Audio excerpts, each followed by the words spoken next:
Hey, welcome back to Love Wins, where the truth matters because it's the truth that sets us free. Now, I've been told in the comments in one of my videos that I'm a false teacher and not even a Christian. I understand. I understand because learning is a journey and it's a process of growth, and everyone's in a different place. And so I realize that some of the things I say are going to offend some people, confuse some people. I'm not asking you ever to believe me. I'm asking you to go back to God's Word, read it in its full context, and see what it says. Here's what we're going to tackle today. After these things, I saw another angel coming down from heaven, having great authority, and the earth was illuminated with his glory. He cried mightily with a loud voice, Babylon the Great is fallen, and has become a dwelling place of demons, a prison for every foul spirit, and a cage for every unclean and hated bird. For all the nations have drunk of the wine of the wrath of her fornication. The kings of the earth have committed fornication with her, and the merchants of the earth have become rich through the abundance of her luxury. And I heard another voice from heaven saying, Come out of her, my people, lest you partake of her sins, and lest you receive of her plagues. For her sins have reached to heaven, and God has remembered her iniquities. Sounds heavy. Sounds ominous. If you don't know where it's from, it's Revelation 18, verses 1, 2, 3, 4, and 5. Come out of her, my people. There's a bunch of stuff we need to understand before we even begin to decide what that means. And that's become the burden of my heart. I am so thankful for the church that I grew up in for one thing in particular.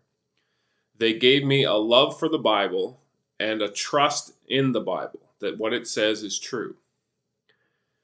I'm thankful for the pastor I had during the formative years of transitioning from a child to an independent thinker, because he preached from the Bible and lifted up the Bible and faith in the one who authored it.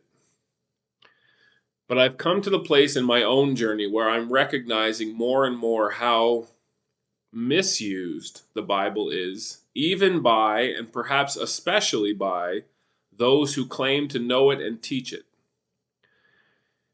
If you get nothing else from this video, I want you to appreciate that when God identifies Babylon in Revelation 18, he says, all the nations have drunk of the wine of Babylon. That means whoever Babylon is, or whatever Babylon is, we have all been impacted by it, by her. We'll get to that later. That's a fundamental point. That's a foundational point. It's not some nations or some churches or some people. It's all of us. All of us. And if there's a weakness in the church that I grew up in, above all of perhaps its other weaknesses, it's this idea that they are in Babylon and we need to call them out. The Bible says we have all drunk of the wine of Babylon. All of us. That means Christians, that means non-Christians, that means every stripe of Christian churches, all of us. There are no exceptions. How do I know that that's true? Or what examples can I furnish to you to show that it's true? Because I don't want you to believe me that it's true. I've shown you in Revelation that God said all nations. If there was ever a group of people on the planet who we would expect would not be affected by, impacted by, or part of Babylon, wouldn't it be the 12 men that Jesus called to be his own disciples, who walked with Jesus and talked with Jesus and learned from Jesus and traveled with Jesus and ate with Jesus and slept where he slept and did what he did? Wouldn't it be those people? Wouldn't the Peters and the Andrews and the Jameses and the Johns, wouldn't those men at least be close enough to Jesus that Babylon wouldn't have any impact on them? And yet, Babylon had such a hold on Peter, we know for sure in Matthew 16, because when Jesus told Peter why he had come, that he was going to die, and that not only was he going to die, but the church that Peter was raised in, those leaders of that church were the ones who were going to kill him. Peter rebuked him and said, "This will never happen to you." Now, just to back up and give you some context and some appreciation for our own level of arrogance and delusion, Peter had been walking with Jesus for some time at this point. And Jesus had intentionally, in the verses preceding, it's all in Matthew 16, had taken them on a trip north of Galilee. Now, if you know the Bible map of that era, Galilee was a small area where there was a bunch of Jews who lived in a small area around the Sea of Galilee, mostly on the west side.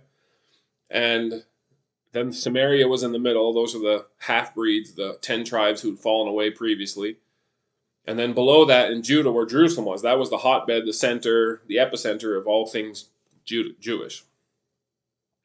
And most of the Bible stories happen between those, in one of those two places, or in the points in between. But in Matthew 16, Jesus had taken his disciples on a journey north of Galilee. And when my hand goes above the screen, literally, they're off the map.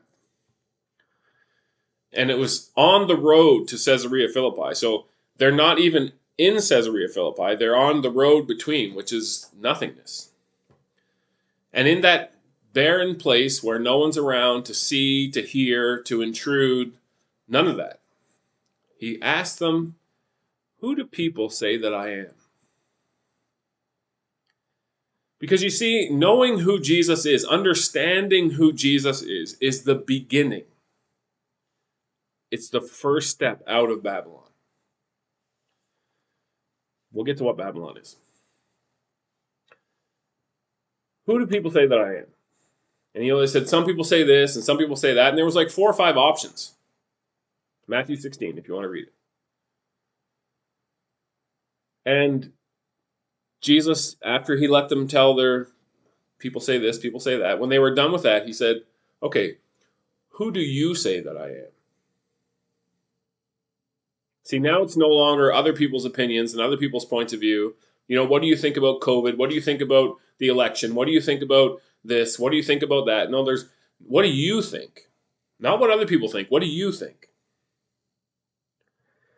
And Peter said, "You are the Messiah, the Christ. You're the one we've been waiting for. You're the one that was promised to Adam and Eve in the garden. You're the one who was promised to Abraham and Isaac and Jacob. You are the seed. You are that one. You are the Son of the living God." That last part, Son of the living God, was a revelation that even the Jews didn't teach. They did not expect the Messiah to be the Son of God. They expect him to be another human hero in the line of their ancestral heroes, David and so on, Moses. But Peter saw more. He said, "You are not just the Messiah, you are the Son of the living God."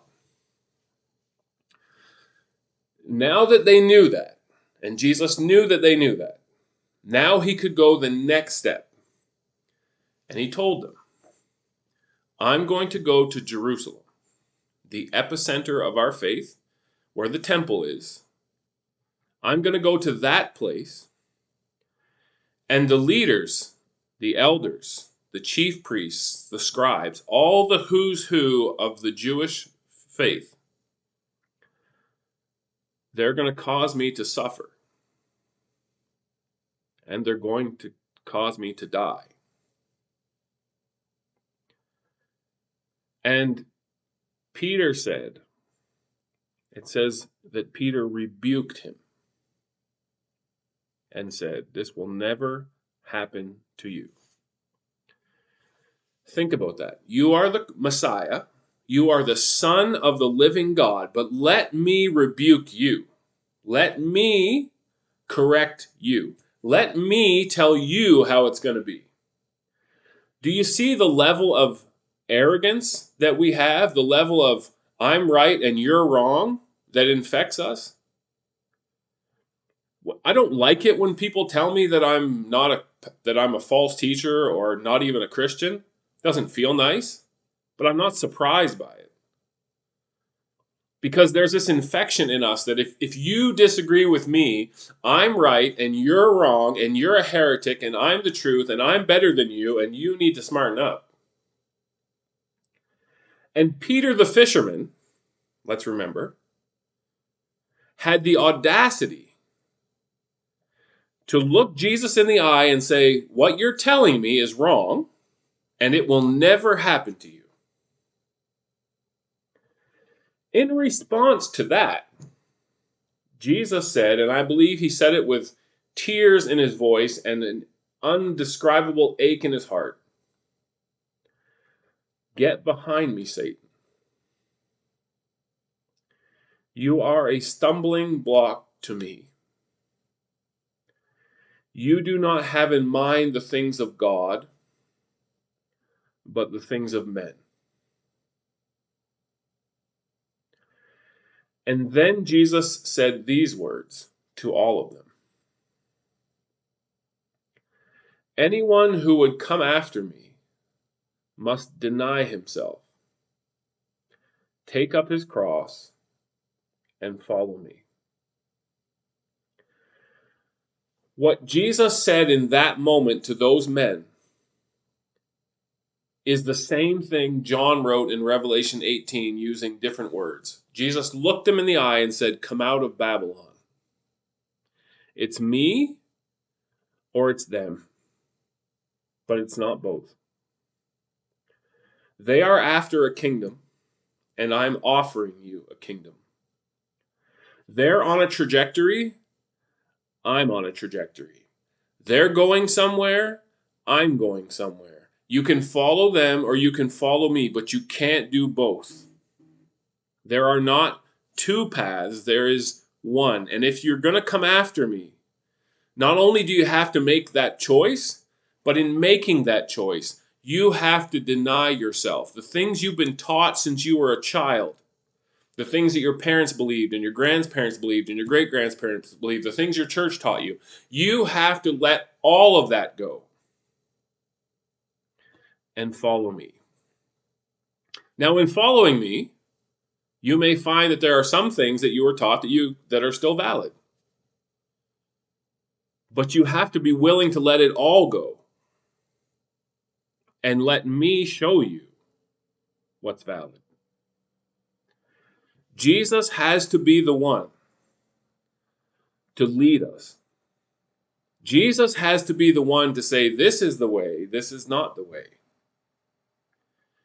And what we're going to find out in this series is that Jesus was not coming to set up another empire in the line of empires. In fact, just to give you a snippet into our next video, in Daniel chapter 2, Nebuchadnezzar was ruling Babylon, the greatest, most powerful nation on earth. No one questions that, historians, anyone. They had taken over many nations, including the Jews. And Daniel was taken captive, and he was living there.